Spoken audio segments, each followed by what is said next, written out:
Hello, नमस्ते, सत श्री अकाल, सलाम। आज हम बात करेंगे दिलजीत दोसांझ की फिल्म सरदार जी 3 से रिलेटेड कंट्रोवर्सी की और लगाएंगे इस टॉपिक में एक डीप डाइव यानी कि गहरी डुबकी। तो जैसा कि आप सब जानते हैं कि सरदार जी 3 में एक पाकिस्तानी एक्ट्रेस हानिया आमिर की कास्टिंग को लेकर एक बवाल उठ चुका है। इस फिल्म को भारत में रिलीज़ न करने की मांग उठी और यहाँ तक कि दिलजीत की भारतीय नागरिकता को भी रिवोक करने की बातें चल पड़ी। भारत के एक तबके को ये सारी मांगें बिल्कुल जायज़ लगती है और एक तबका इनका विरोध करता है। उनका कहना है कि दिलजीत एक नेशनल एसेट है, एक कलाकार है जिन्होंने भारत का नाम दुनिया भर में रोशन किया है और हमारी जो नेशनलिस्ट फैक्शन है उनको दिलजीत को इस तरह से बुली नहीं करना चाहिए, इस तरह से परेशान नहीं करना चाहिए। तो शुरू करते हैं इसी बात से। क्या दिलजीत सच में एक नेशनल एसेट हैं? क्या वो इकलौते आर्टिस्ट हैं जिन्होंने भारतवर्ष का नाम म्यूज़िक इंडस्ट्री में बहुत आगे पहुंचाया है? जी नहीं। दिलजीत दोसांझ जो कि एक पंजाबी पॉप स्टार कह लीजिए, भारत से बाहर इंटरनेशनल मंच पर भारत का पंजाबी पॉप में नाम रोशन करने वाले पहले कलाकार नहीं हैं। इनसे पहले बहुत सारे पंजाबी इंडी पॉप स्टार्स हुए हैं जिन्होंने एक तरह से पंजाबी इंडी पॉप की नींव रखी है बाहर, जिन नींव के पत्थरों पर सीढ़ियों पर पैर रखकर दिलजीत जैसे नए आर्टिस्ट बहुत आसानी से बाहर के देशों में काम कर पाते हैं, नाम बना पाते हैं। इनसे पहले भी बहुत सारे आर्टिस्ट जैसे J Sean, Rishi Rich, Jazzy B, Apache Indian, बहुत सारे आर्टिस्ट ऐसे हुए हैं जिन्होंने पंजाबी इंडी पॉप में काफ़ी सफलता प्राप्त की है, वह भी इंटरनेट और सोशल मीडिया के उदय से पहले। जहाँ तक भारतीय संगीत की बात है तो भारतीय संगीत तो पूरे विश्व भर में बहुत ही ज़्यादा प्रचलित प्रसिद्ध है और बहुत सारे इंडियन फोक आर्टिस्ट और ट्रेडिशनल म्यूज़िक आर्टिस्ट ने भारतवर्ष के जो क्लासिकल संगीत है उसको बहुत बहुत ज़्यादा फेमस किया है इंटरनेशनल प्लेटफॉर्म्स पर। यहाँ तक कि अभी के current crop of Indian artist and singers भी बहुत ज़्यादा इंटरनेशनली फेमस हैं और काफ़ी इंटरनेशनल कोलैबोरेशंस भी करते रहते हैं। तो दिलजीत किसी भी तरह से एक पायनियर या फिर एक इकलौते इंसान नहीं हैं जिन्होंने भारत का म्यूज़िक इंडस्ट्री में नाम रोशन किया हो। और इन सारे आर्टिस्ट में से कोई ऐसा नहीं है जिसने अपनी पॉलिटिकल लाइफ को या अपने पॉलिटिकल व्यूज़ को अपने म्यूज़िक से ऊपर रखा हो। ज़्यादातर आर्टिस्ट को अपने म्यूज़िक से ही मतलब होता है। अब हम जानने की कोशिश करते हैं कि क्या दिलजीत की ये पहली कंट्रोवर्सी है, क्या वो एक गलत समय पे गलत जगह पर फंसे हुए इंसान हैं या फिर ये सब उनकी आदत है, he is a serial offender और पहले भी उनकी ऐसी ही सिमिलर कंट्रोवर्सीज हो चुकी हैं। तो हम शुरू करते हैं छोटी छोटी कंट्रोवर्सी से और फिर धीरे धीरे जाकर हम आपको इनकी सबसे बड़ी कंट्रोवर्सी के बारे में भी बताएंगे। तो सबसे पहले दिलजीत छोटी छोटी बातों में भी ऑफेंसिव काम जो होते हैं भारतवर्ष के अगेंस्ट जो दिखाई देते हैं या पॉइंट आउट करते हैं वो करते ही रहते हैं। सबसे पहले ये अपने आप को इंटरनेशनल मंच पे भी पंजाबी बुलाते हैं। अब आप कहेंगे पंजाबी बुलाने में क्या प्रॉब्लम है, वो तो पंजाबी हैं। लेकिन दिलजीत दोसांझ जी अपने आप को सिर्फ पंजाबी बुलाते हैं। यहाँ तक कि वो जब पंजाब लिखते हैं तो वो PANJAB लिखते हैं। पंजाब की ये स्पेलिंग एक अलगाववादी जो ग्रुप है, जो भारत का एक सेपरेटिस्ट मूवमेंट है पंजाब का, ये स्पेलिंग उनके द्वारा यूज़ की जाती है। जो लीगल डॉक्यूमेंट्स में यूज़ होती है PUNJAB, वो स्पेलिंग दिलजीत जी यूज़ नहीं करते हैं। अब आते हैं कि ये अपने आप को सिर्फ पंजाबी बताते हैं, ये अपने आप को इंडियन या भारतीय कहलाने से हमेशा कतराते हैं। इनके इंटरव्यूज़ में भी इनसे पूछा जा चुका है कि दिलजीत जी आप अपने आप को बार बार पंजाबी कहकर इंट्रोड्यूस क्यों करते हैं, आप अपने आप को भारतीय क्यों नहीं कहते। और आप अगर ध्यान देंगे तो एक परिचय का एक नियम ही होता है कि कोई भी इंसान अगर बाहर देश में जाता है तो वो अपने आप को, अपनी सिटी के नाम को बाद में बताएगा। वो पहले अपनी नेशनैलिटी यानी कि अपनी नागरिकता बताएगा कि वो कौन से देश से है। आप किसी भी विदेशी को देख लीजिए, वो पहले बोलेगा I am a Britisher, I am a Scot, I am a Dane. वो अपनी सिटी तो शायद बाद में बताए, लेकिन देश से ही आप पहचाने जाते हैं। कि विदेश में आप जाएंगे तो वहाँ पर किसी को आपके स्टेट और सिटी के बारे में पता ही नहीं होता, लेकिन कंट्री तो सभी जानते हैं। और अगर भारत में रहकर आप अपने आप को पंजाबी, बंगाली, मराठी बुलाएं तो समझ में आता है, क्योंकि ये जगत जाहिर होता है कि आप भारतीय ही हैं, क्योंकि आप भारत के अंदर बैठकर बोल रहे हैं कि आप पंजाबी, बंगाली, मराठी हैं। लेकिन जब आप भारत से बाहर निकले तब आपकी पहचान पहले एज अ भारतीय होती है, फिर आप अपने प्रदेश का नाम ले सकते हैं और उसके बाद आप अपने शहर का नाम लेते हैं। लेकिन दिलजीत जी हर बार हर मंच पे अपने आप को सिर्फ पंजाबी बुलाते हैं, जैसे कि पंजाब एक अलग देश हो। आप जानते ही हैं कि पंजाब को एक अलग देश मानने वाले सेपरेटिस्ट फैक्शन का नाम क्या है। दिलजीत जी जब अपने भारतीय कॉन्सर्ट को लेकर ट्वीट करते हैं कि आज उनका कॉन्सर्ट कहाँ होने जा रहा है, तब वे हमेशा सिटी और इंडिया लिखते हैं, पटना इंडिया, पुणे इंडिया। लेकिन जब उनका कॉन्सर्ट की डेट पंजाब में आती है, तब वो सिर्फ लिखते हैं पंजाब, इंडिया लिखना भूल जाते हैं और इस बात के लिए वो ट्रोल भी हुए हैं। अब आते हैं दिलजीत की कोचेला कंट्रोवर्सी पर। दिलजीत जी कोचेला में परफॉर्म करने वाले पहले भारतीय आर्टिस्ट थे। परफॉर्मेंस के दौरान इनकी एक फ़ैन भारतीय झंडा लहरा रही थी। उस दौरान दिलजीत ने एक ऐसी टिप्पणी की जो काफ़ी लोगों को भारत विरोधी लगी।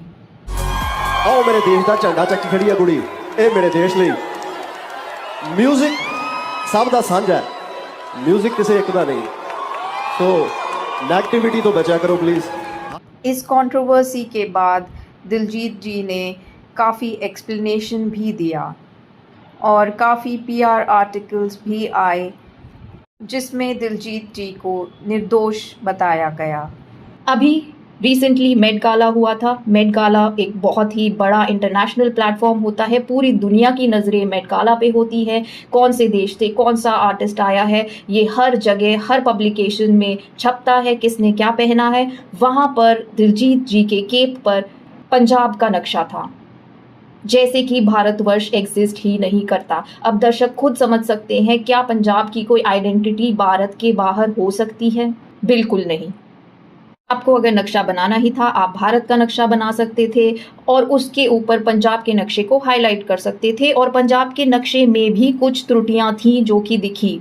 तो आप समझ ही जाइए कि छोटे छोटे जो टुकड़ों में भारत विरोधी हरकतें और पंजाब के सेपरेटिस्ट मूवमेंट को सपोर्ट करने वाली हरकतें दिलजीत जी करते ही रहते हैं और बस छोटी सी टेक्निकलिटीज़ पर हर बार पीआर गेम खेलकर बच जाते हैं।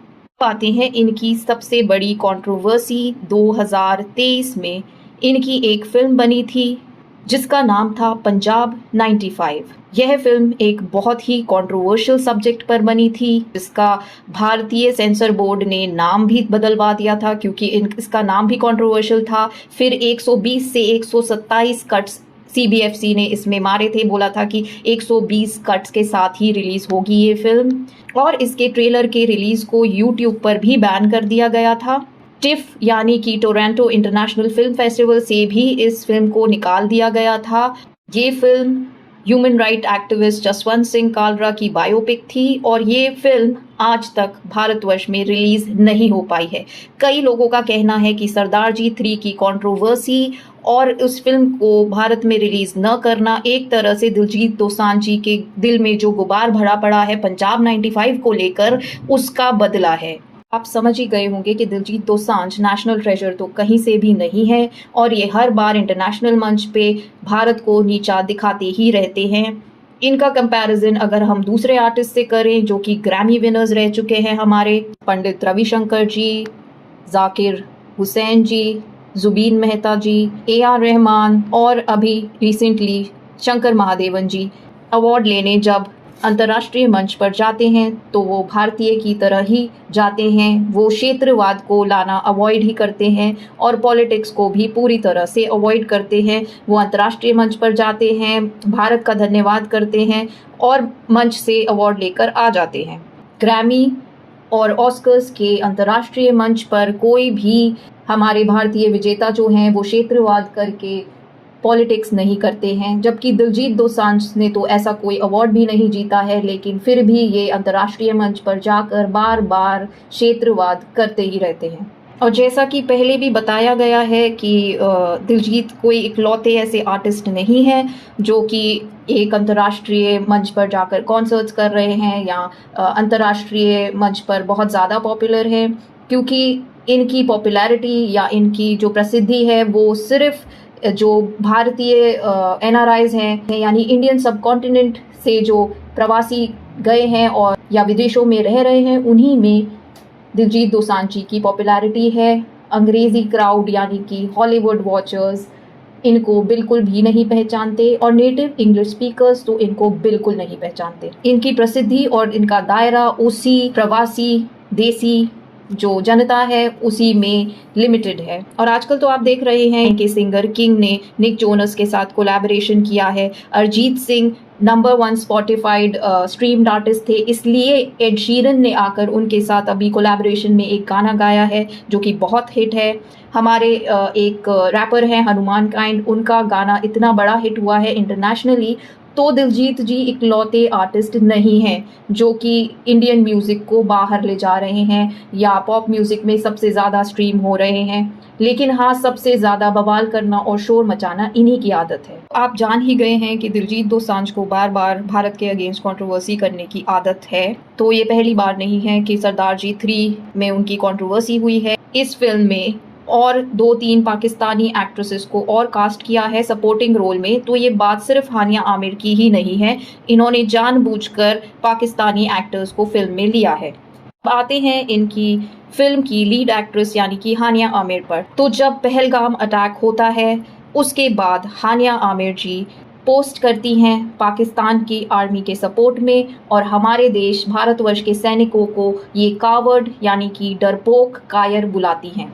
आप एक तरह से सोच कर देखिए कि ये एक्ट्रेस भारतीय प्रोडक्शन हाउस में काम कर रही है, भारतीय प्रोडक्शन हाउस की फिल्म में लीड है, इसको कोई डर नहीं है कि मेरी रोजी रोटी भारतीय प्रोडक्शन हाउस से आ रही है, शायद मेरे कुछ फैंस भी भारतीय हों। ये अपने देश का खुलकर स्टैंड ले रही है और जिस मार्केट में इसकी फिल्म रिलीज होने वाली है सरदार जी 3, उस मार्केट के भारतीयों को ये चिढ़ा रही है हमारे सैनिकों को कायर बोलकर। इसको अपनी रोजी रोटी जाने का कोई खतरा नहीं है, इसे अपने एम्प्लॉयर यानी कि दिलजीत दोसांझ से भी कोई डर नहीं है। दूसरी तरफ दिलजीत दोसांझ हैं जो कि भारतवर्ष के नागरिक होकर भी भारतवर्ष के अगेंस्ट बोलने वाली अपनी एक एम्प्लॉई हानिया आमिर को एक शब्द भी नहीं बोल पाए। तो इस लिहाज से हानिया आमिर की जो देशभक्ति है वो दिलजीत दोसांझ से तो कुछ ज़्यादा ही दिखाई दी है। और दिलजीत दोसांझ जो हैं वो कायरों की तरह अपनी एक एम्प्लॉई को एक शब्द भी नहीं बोल पाए। यहाँ तक कि हमने देखा कि इस दौरान एक फिल्म थी सनम तेरी कसम, उसका पार्ट 2 बनने वाला था, उसकी हीरोइन पार्ट 1 की एक पाकिस्तानी एक्ट्रेस थी, लेकिन जैसे ही पहलगाम का अटैक होता है, ऑपरेशन सिंदूर चालू हो जाता है, तो मेकर्स अनाउंस कर देते हैं सीधे सीधे कि अब इस फिल्म के पार्ट 2 में वो पाकिस्तानी एक्ट्रेस नहीं होगी। सनम तेरी कसम 2 के मेकर्स को कोई डर नहीं है, कोई फर्क नहीं पड़ता किसी मार्केट से, उन्होंने अपनी देशभक्ति सीधे सीधे दिखाई है। अब आ जाते हैं इस बात पर कि दिलजीत जी तो शायद सिर्फ एक एक्टर हैं, सरदार जी 3 के प्रोड्यूसर तो कोई और होंगे, दिलजीत जी का कास्टिंग से क्या लेना देना, वो तो सिर्फ एक्टिंग कर रहे हैं। तो ये बात बिल्कुल सच नहीं है। ये फिल्म जो है वो 2 प्रोडक्शन हाउसेज ने मिलकर बनाई है, जिसमें एक प्रोडक्शन हाउस दिलजीत जी का भी है, यानी कि दिलजीत जी प्रोड्यूसर हैं और उनका फिल्म की कास्टिंग में पूरा हाथ है। तो अब एक सवाल ये भी उठता है कि क्या दिलजीत जी को इस रोल में कास्ट करने के लिए कोई भारतीय पंजाबी एक्ट्रेस नहीं मिल रही थी? क्या भारतवर्ष में पंजाबी यंग एक्ट्रेसेस की कमी हो गई है, पंजाबी फ्रेश फेसेस की कमी हो चुकी है, जो कि हमें बाहर से पाकिस्तान से एक्ट्रेस इंपोर्ट करनी पड़ रही है? हमारे हिसाब से तो बहुत सारी एक्ट्रेसेस थी जो ये रोल कर सकती थी, जैसे माहिरा शर्मा, शहनाज गिल, निमृत खैरा, जन्नत जुबैर और भी बहुत सारी, बहुत लंबी लिस्ट है आउटसाइडर एक्ट्रेसेस की जो कि इस चांस के लिए बहुत ज़्यादा सूटेबल थी और शायद एज एन आउटसाइडर दिलजीत जी को भी उन्हें कास्ट करना चाहिए था।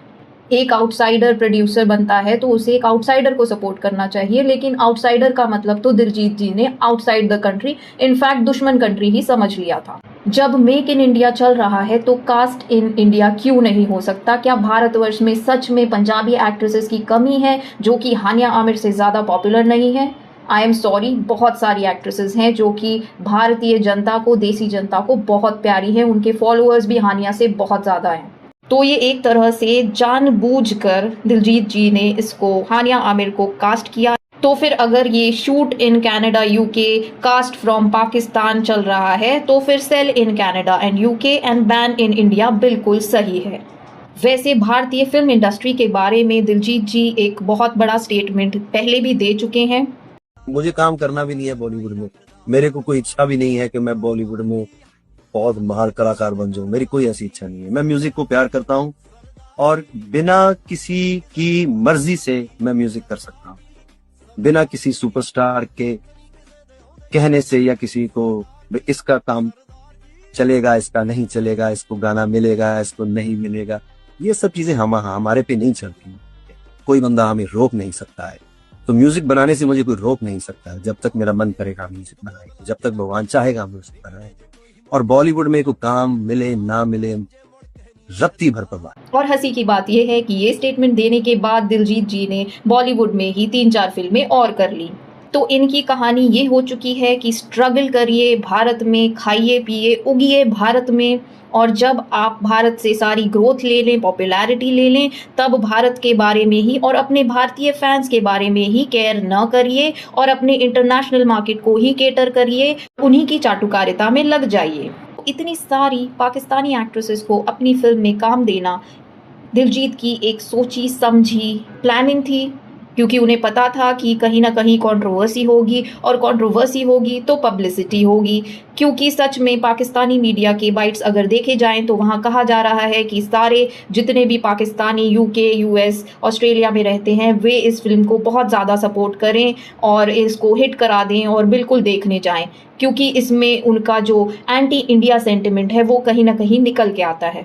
अब आप पूछेंगे कि भाई प्रोड्यूसर का तो लॉस हो जाएगा, वो फिल्म इंडिया में रिलीज़ नहीं करेगा, और फिल्म तो पहले से बनकर तैयार पड़ी थी, अब पहलगांव अटैक हो गया तो क्या करें। अब बनने के बाद तो फिल्म से हानिया को निकाल नहीं सकते, तो जी बिल्कुल निकाल सकते हैं। आज टेक्नोलॉजी का वो ज़माना चल रहा है कि मरे हुए आर्टिस्ट के हॉलोग्राम्स लगाकर कॉन्सर्ट करा दिए जा रहे हैं। और वैसे भी सरदार जी 3 एक VFX यानी स्पेशल इफ़ेक्ट्स हैवी फिल्म है, इसमें बहुत स्पेशल इफ़ेक्ट्स यूज़ किए हैं, यानी कि उसकी ज़्यादातर शूटिंग जो होती है ग्रीन स्क्रीन, ब्लू स्क्रीन पे होती है, और ये वाले जो सीन्स होते हैं ये सारे स्टूडियो में शूट होते हैं, और मोस्टली इनको रिप्लेस करना दूसरे एक्टर्स के साथ शूट करना बहुत ही आसान होता है। वैसे भी जितने भी स्टंट्स होते हैं आप जानते ही हैं कि बॉडी डबल या डुप्लीकेट परफॉर्म करते हैं, तो बहुत ही आसानी से हानिया आमिर का जो पार्ट है वो किसी दूसरे एक्ट्रेस से शूट करके उसे फिल्म में डाला जा सकता था। तो गाने वगैरह भी हैं, वो भी आपको पता है कि 2 दिन में शूट हो ही जाते हैं। तो हानिया आमिर को रिप्लेस करने वाला जो ये काम था ये मुश्किल से 3-4 महीने में हो जाता, और फिल्म को सिर्फ 3-4 महीने पोस्टपोन करना पड़ता। इससे कोई खास नुकसान नहीं होता। क्यों? क्योंकि दिलजीत दोसांझ के 2 करियर हैं, as a Punjabi actor and as a Punjabi singer pop star, और वे अपने कॉन्सर्ट से इतना कमा लेते हैं जो कि अपनी फिल्म के 4 महीने के डीले को भी सहन कर सकते हैं और नए VFX के लिए पैसा भी लगा सकते हैं। खुद सोचिए अगर वो देशभक्ति दिखाते हुए हानिया को रिप्लेस कर देते तो उनकी फिल्म कितनी बड़ी हिट होती और उनकी फ्यूचर फिल्म्स भी कितनी बड़ी हिट्स होती।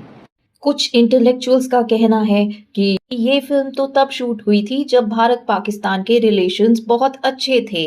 तो उनसे सिर्फ ये प्रश्न है कि भारत पाकिस्तान के रिलेशंस अच्छे कब थे? अच्छे तो छोड़ दीजिए, नॉर्मल कब थे?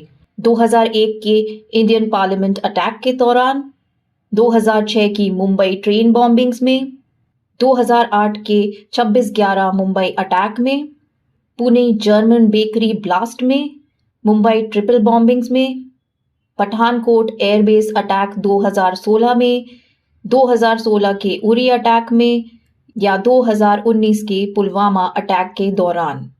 और ये सिर्फ मैं कुछ बहुत बड़े अटैक्स बता रही हूँ, छोटे मोटे उपद्रव तो ये पाकिस्तानी टेररिस्ट भारत में करते ही रहते हैं। और मैं यहाँ पर सिर्फ पिछले 25 सालों की बात कर रही हूँ। पाकिस्तान से रिलेशंस कभी भी अच्छे नहीं थे, हमारी क्रिकेट टीम वहाँ पर क्रिकेट खेलने तक नहीं जाती। और उरी अटैक के बाद 2016 में INB मिनिस्ट्री ने एक ब्लैंकेट बैन ही कर दिया था पाकिस्तानी आर्टिस्ट के साथ काम करने पर, जो कि कभी भी खत्म नहीं किया गया। तो दिलजीत जी को कब लग गया कि ये जो बैन है इंफॉर्मेशन एंड ब्रॉडकास्टिंग मिनिस्ट्री का ये उठ चुका है and it is okay to cast Pakistani actors in his film. Pahalgam attack कोई नई चीज नहीं थी। पाकिस्तान अपनी उत्पत्ति के समय से ही हमारा शत्रु देश था, है और रहेगा। अब करते हैं भविष्य की बात। पहलगाम अटैक के बाद इंफॉर्मेशन एंड ब्रॉडकास्टिंग मिनिस्ट्री ने एक एडवाइजरी जारी की, जिसके द्वारा पाकिस्तान का कोई भी कंटेंट हमारे OTT प्लेटफॉर्म से बैन हो गया। यहाँ तक कि इनके आर्टिस्ट के सोशल मीडिया अकाउंट्स भी हमारे इंडिया से बैन हो गए। Federation of western Indian cine employees ने दिलजीत को बैन करने के लिए कहा है। ऑल इंडिया सिने वर्कर्स एसोसिएशन ने दिलजीत को बॉयकॉट करने के लिए कहा है और दिलजीत को फ्यूचर प्रोजेक्ट्स जिन फिल्मों में ये काम कर रहे थे उनसे भी निकाले जाने की खबरें आ रही हैं। खासकर बॉर्डर 2 जैसी फिल्म, जो कि बॉर्डर वो जानी जाती है हमारे देशभक्ति के लिए, उसके गाने आज तक फेमस हैं। ऐसी देशभक्ति से भरी फिल्म में दिलजीत जैसे आर्टिस्ट का होना बिल्कुल नागवारा है। दिलजीत के कॉन्सर्ट्स भी इंडिया में बैन किए जाने की बातें चल रही हैं। पंजाबी इंडस्ट्री के ही दूसरे आर्टिस्ट ने भी आकर दिलजीत की निंदा की है, जैसे कि गुरु रंधावा और मीका सिंह। एक मिनट, मीका सिंह ये तो खुद एक पाकिस्तानी फिल्म में गाना गा चुके हैं और उस पाकिस्तानी फिल्म के हीरो और प्रोड्यूसर तो खुद एक आला सिंगर हैं, फिर उन्हें भारत से सिंगर मंगाने की क्या जरूरत पड़ गई थी।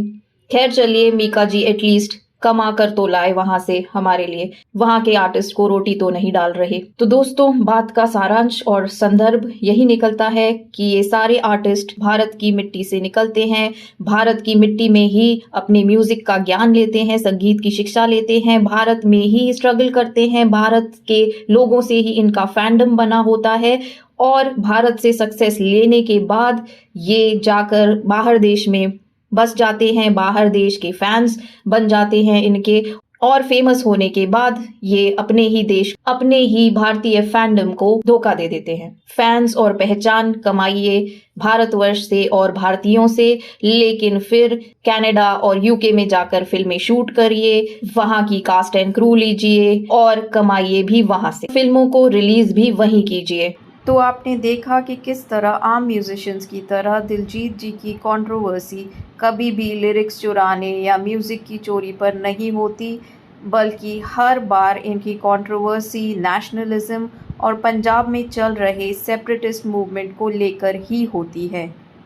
हर बार दिलजीत जी कोई ना कोई एक्सप्लेनेशन देकर या फिर PR ट्रिक्स यूज़ करके कंट्रोवर्सी से बच निकलते हैं। क्या बार बार एक ही तरह की कंट्रोवर्सी होना सिर्फ एक कोइंसिडेंस या संयोग मात्र है? क्या भारत का राइट विंग बेमतलब ही दिलजीत के पीछे पड़ा रहता है, या फिर बार बार इन्हीं तरह की कंट्रोवर्सी का होना दिलजीत की एक दूसरी साइड हमें दिखाता है, जो कि प्रत्यक्ष रूप में ना सही लेकिन एक छुपी तौर पर कहीं ना कहीं भारत विरोधी और पंजाब सेपरेटिस्ट मूवमेंट को सपोर्ट करती दिखाई देती है? अपने विचार कमेंट्स में ज़रूर बताएं। मिलते हैं अगले वीडियो में। धन्यवाद।